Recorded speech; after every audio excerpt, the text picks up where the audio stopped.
So good evening students, welcome back. तो last video में हमने डिस्कस किया था importance of chemistry and nature of matter, और आज के इस लेक्चर में हम डिस्कस करने वाले हैं ये जो भी हमने मैटर की क्लासिफिकेशन पढ़ी थी, इन सारे टर्म्स को बहुत ब्रीफली और बहुत अच्छे से समझने वाले हैं।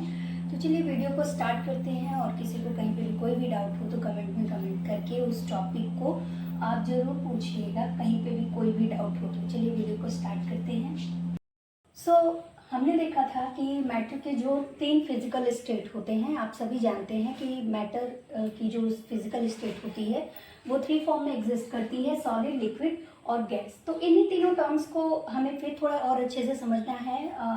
आपने क्लास 9th और 10th में भी बहुत अच्छे से इसको समझा होगा, फिर भी यहाँ पे थोड़ा हम और अच्छे से इसको समझ लेते हैं कि क्या होता है, क्या डिफरेंस है सॉलिड, लिक्विड और गैस में। तो यू नो स्टूडेंट्स कि सॉलिड जो होता है वो हमारा कैसा होता है, लिक्विड जो होता है वो द्रव अवस्था होता है, और गैस का मतलब तो गैस अवस्था ही होती है।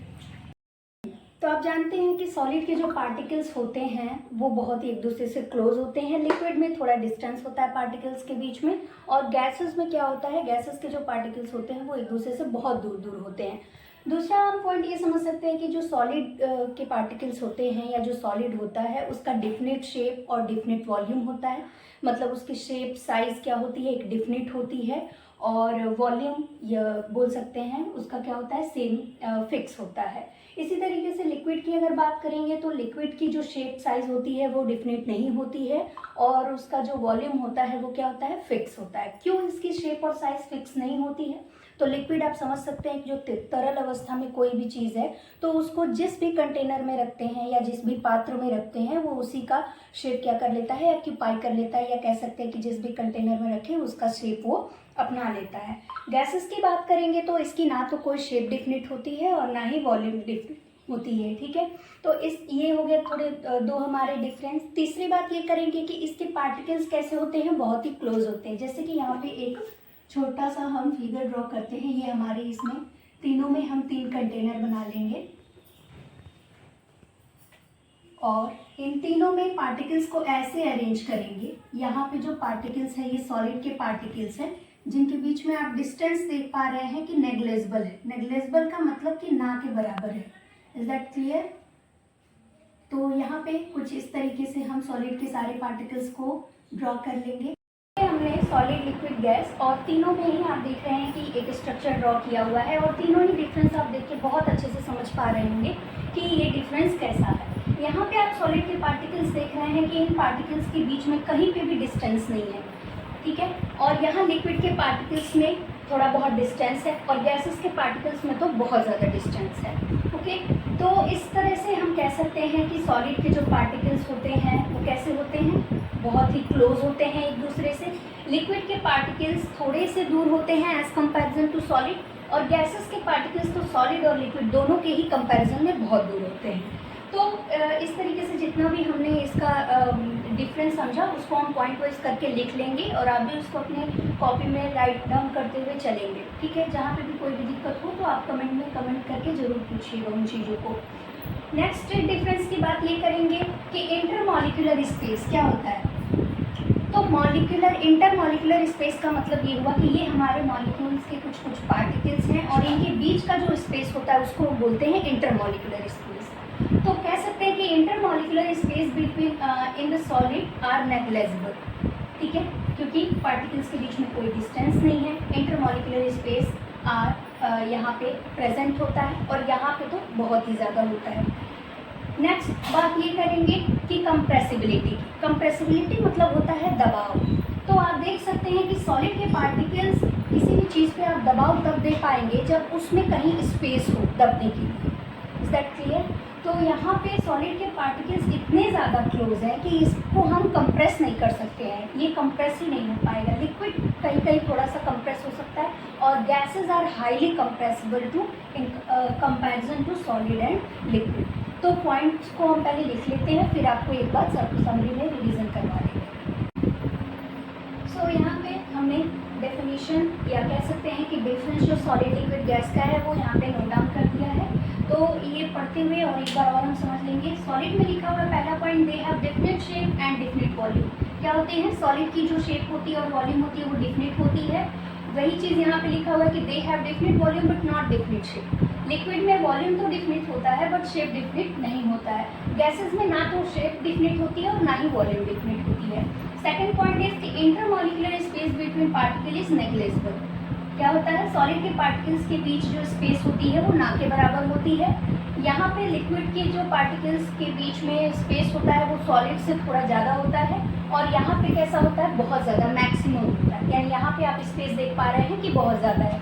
यहाँ पे पार्टिकल्स अगर देखा जाए तो यहाँ पे एक दूसरे से बहुत दूरी, यहाँ पे भी बहुत दूरी है, यहाँ पे भी बहुत डिस्टेंस है। ओके, तीसरा पॉइंट है दे आर नॉट कंप्रेसिबल, यानी सॉलिड के पार्टिकल्स को क्या नहीं किया जा सकता, कंप्रेस नहीं किया जा सकता है। Intermediate compressible in liquid, intermediate का मतलब कि सॉलिड्स के कंपैरिजन में लिक्विड्स को थोड़ा कंप्रेस किया जा सकता है। ये सब जो पॉइंट्स हैं ये आगे चल के आप बहुत अच्छे से समझ पाएंगे। क्लास 12 का जो पहला चैप्टर है हमारा सॉल्यूशन, उसमें कंप्रेसिबिलिटी को बहुत बढ़िया से डिफाइन किया गया है कि गैसेस जो होती हैं वो कैसे हाईली कंप्रेसिबल होती हैं। इसी तरीके से गैसेस कैसे होती हैं, बहुत ज़्यादा कंप्रेसिबल होती है। अब कुछ लोगों के माइंड में ये सवाल उठेगा कि गैसेस को कैसे कंप्रेस किया जा सकता है, तो थोड़ा आप माइंड अपना दौड़ाइएगा कि कैसे कंप्रेस किया जा सकता है, और फिर नहीं समझ में आया तो उसको भी हम बहुत जल्दी डिस्कस करने वाले हैं। ठीक, एक पॉइंट और हो सकता है कि फोर्स ऑफ अट्रैक्शन की बात करेंगे इन पार्टिकल्स के बीच में। फोर्स ऑफ अट्रैक्शन का क्या मतलब होता है कि जो पार्टिकल्स होते हैं वो एक दूसरे को कितना अट्रैक्ट करते हैं। तो आप सॉलिड के पार्टिकल्स को देख रहे होंगे कि ये एक दूसरे को क्या कर सकते हैं, बहुत ज़्यादा अट्रैक्ट कर सकते हैं। कोई चीज़ आप समझ सकते हैं कि जो पास है, हमारे जो नज़दीकी जो पार्टिकल्स होते हैं वो एक दूसरे को कितना अट्रैक्ट करते हैं। तो आप सॉलिड के पार्टिकल्स को देख रहे होंगे कि ये एक दूसरे को क्या कर सकते हैं, बहुत ज़्यादा अट्रैक्ट कर सकते हैं। कोई चीज़ आप समझ सकते हैं कि जो पास है, हमारे जो नज़दीक है, वहाँ पे फोर्स ऑफ अट्रैक्शन ज़्यादा होगा कि आपसे कोई चीज़ दूर है तो वहाँ पे फोर्स ऑफ अट्रैक्शन ज़्यादा होगा। तो बहुत कॉमन चीज़ है कि जो चीज़ें पास होती हैं उनके बीच में फोर्स ऑफ अट्रैक्शन क्या होता है, बहुत ज़्यादा होता है। तो एक नेक्स्ट पॉइंट और हम देख सकते हैं कि force of attraction is maximum, और यहाँ पे क्या होता है, फोर्स ऑफ अट्रैक्शन यहाँ पे थोड़ा सा कम होता है, ठीक है, in the comparison of liquid. और यहाँ पे क्या होता है, फोर्स ऑफ अट्रैक्शन होता ही नहीं है, नेग्लिजिबल होता है। तो यहाँ पे आप लिख सकते हैं force of attraction is minimum and force of attraction in gases is negligible. क्योंकि गैसेस के जो पार्टिकल्स होते हैं ना वो इतने फ्री होते हैं कि वो एक जगह होते ही नहीं है, और इसकी वजह से उनके बीच में जो फोर्स ऑफ अट्रैक्शन होता है वो ना के बराबर होता है। तो आई होप कि आपको सॉलिड लिक्विड गैस जो है वो बहुत अच्छे से समझ में आई होगी। कहीं पे भी कोई भी पॉइंट डिस्कस करिएगा अगर आपको ना समझ में आए। नेक्स्ट हम बढ़ते हैं आगे की तरफ कि केमिकली मैटर्स को कैसे क्लासीफाई किया गया है। नोट डाउन कर लीजिए इन सारी चीज़ों को आप भी अच्छे से, और नोट्स की फिक्र नहीं करेंगे। चैप्टर के एंड में आपको नोट्स की PDF मिल जाएगी लिंक में इन द सब डिस्क्रिप्शन। सो इस तरीके से हमने जो मैटर के फिजिकल स्टेट होती है उन तीनों के बारे में बहुत अच्छे से पढ़ लिया। अब आते हैं जो केमिकली हमने मैटर को क्लासिफाई किया था मिक्सचर और प्योर सब्सटेंस में। तो पहला हमारा पॉइंट है मिक्सचर। मिक्सचर का मतलब ऐसा होता है कि इसमें दो या दो से ज़्यादा सब्सटेंस क्या होते हैं, प्रेजेंट होते हैं, और तब जाकर के एक मिक्सचर बनता है। तो हम इस तरीके से इसको लिख सकते हैं कि a mixture contain two or more substance in any ratio, यानी कि in any ratio मिक्सचर में दो या दो से ज़्यादा सबस्टेंस प्रेजेंट होते हैं, और वो रेशियो कैसा हो सकता है, कोई भी रेशियो हो सकता है। अब जो ये सबस्टेंस होते हैं यानी किसी मिक्सचर में, किसी बोल सकते हैं सॉल्यूशन या मिश्रण में जो ये सबस्टेंस होते हैं, इन सबस्टेंस को क्या हम कहते हैं, कंपोनेंट्स कहते हैं। ठीक है, substance is called as its components. यहाँ पे ये मिक्सचर के सबस्टेंस क्या कहलाएंगे, तो कंपोनेंट्स कहलाएंगे। ठीक है, जैसे कि मिक्सचर में हमने शुगर और वाटर का एक शुगर सॉल्यूशन बनाया, एग्जांपल क्या बनाया, शुगर सॉल्यूशन बनाया। तो यहाँ पे शुगर सॉल्यूशन में क्या क्या प्रेजेंट होगा, यहाँ पे शुगर सॉल्यूशन में शुगर प्रेजेंट होगा और हमारा वाटर प्रेजेंट होगा। यहाँ पे हमारे दो कंपोनेंट हुए। विदाउट टू कंपोनेंट्स के कोई भी मिक्सचर बन ही नहीं सकता है, इतना तो हमें मालूम होना चाहिए। तो तो यहाँ पे शुगर है और वाटर है, और जब ये दोनों मिलेंगे किसी भी रेशियो में मिलेंगे तो हमारा जो बनेगा वो क्या बनेगा, मिक्सचर बनेगा। फिर हमने देखा था कि mixture is also classified in two parts. एक था हमारा क्या, होमोजीनियस, और दूसरा क्या था, हेट्रोजीनियस। ठीक, अब इसको हम बहुत अच्छे से समझेंगे कि ये क्या होता है, होमोजीनियस क्या होता है और हेट्रोजीनियस क्या होता है। तो आप ध्यान दीजिएगा कि होमो का मतलब क्या होता है, same, homo means same, and hetero means क्या होता है, डिफरेंट, डिफरेंट। ठीक है, यानी कि होमोजीनियस मिक्सचर में ऐसे सबस्टेंस होंगे जो किस टाइप के होंगे, सेम काइंड के होंगे, और हेट्रोजीनियस में ऐसे सबस्टेंस होंगे जो डिफरेंट काइंड्स के होंगे। ठीक है, तो होमोजीनियस के डिफिनीशन से समझेंगे और हेट्रोजीनियस को हेट्रोजीनियस के डिफिनीशन से समझेंगे। मिक्सचर में जो कंपोनेंट्स होते हैं वो एक दूसरे में यूनिफॉर्मली डिसॉल्व होते हैं। ओके, इसमें इस मिक्सचर में जो भी कंपोनेंट्स एक दूसरे में घुले होते हैं वो एक दूसरे से इस तरीके से डिसॉल्व होते हैं कि सॉल्यूशन के बाद या डिसोल्यूशन के बाद वो दो कंपोनेंट्स के दोनों पार्टिकल एक दूसरे में इस तरीके से डिसॉल्व होते हैं कि वो पार्टिकल्स दिखते नहीं हैं बाद में। जैसे कि शुगर सॉल्यूशन, यहाँ पे सपोज हमने एक कंटेनर में यहाँ पे वाटर रखा और यहाँ पे वाटर में 1 स्पून शुगर डाला। ठीक है, तो शुगर इसमें डालते ही क्या हो जाएगा, ऐसे तो कुछ पार्टिकल्स आएंगे लेकिन बाद में ये एक दूसरे में इस तरीके से डिसॉल्व हो जाएंगे कि वाटर के जो पार्टिकल्स हैं यानी हमारे H2O के जो पार्टिकल्स हैं और जो शुगर के जो पार्टिकल्स हैं वो एक दूसरे में यूनिफॉर्मली मतलब समान रूप से मिल जाएंगे। ठीक है, तो इस तरीके के मिक्सचर को हम बोलते हैं होमोजेनियस मिक्सचर। अभी इसको डेफिनेशन से और अच्छे से समझेंगे। हेट्रोजेनियस को भी इसी तरीके से समझ लेंगे। हेट्रोजेनियस का मतलब होता है डिफरेंट। डिफरेंट का मतलब ये कि इसमें इस मिक्सचर में जो कंपोनेंट्स होते हैं वो एक दूसरे में यूनिफॉर्मली डिसॉल्व नहीं होते हैं। कह सकते हैं कि जैसे आपने सॉल्ट लिया, रेत जो होता है, उसको जब आप पानी में डालोगे तो वो क्या होगा, रेत पानी में घुलेगा तो नहीं, वो रेत क्या होगा, पानी में जाके नीचे सरफेस पे पूरी तरीके से बैठ जाएगा। और इस तरीके के मिक्सचर को हम बोलते हैं हेट्रोजेनियस मिक्सचर। तो डेफिनेशन से और अच्छे से इसको समझ लेते हैं। हमने होमोजेनियस मिक्सचर और हेट्रोजेनियस मिक्सचर की डेफिनेशन नोट डाउन कर दी है। होमोजेनियस मिक्सचर की डेफिनेशन कुछ इस तरह से है कि in this mixture the components completely mix with each other.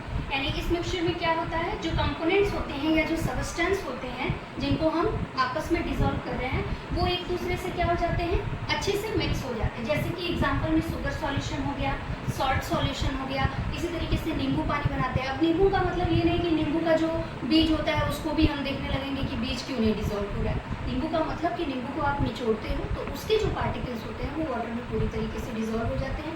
उसके से आप सॉल्ट डालो, शुगर डालो, तो ये सारे चीज़ों का जो मिक्सचर हुआ वो पूरी तरीके से डिसॉल्व हो जाता है। So that mixture is known as homogeneous mixture.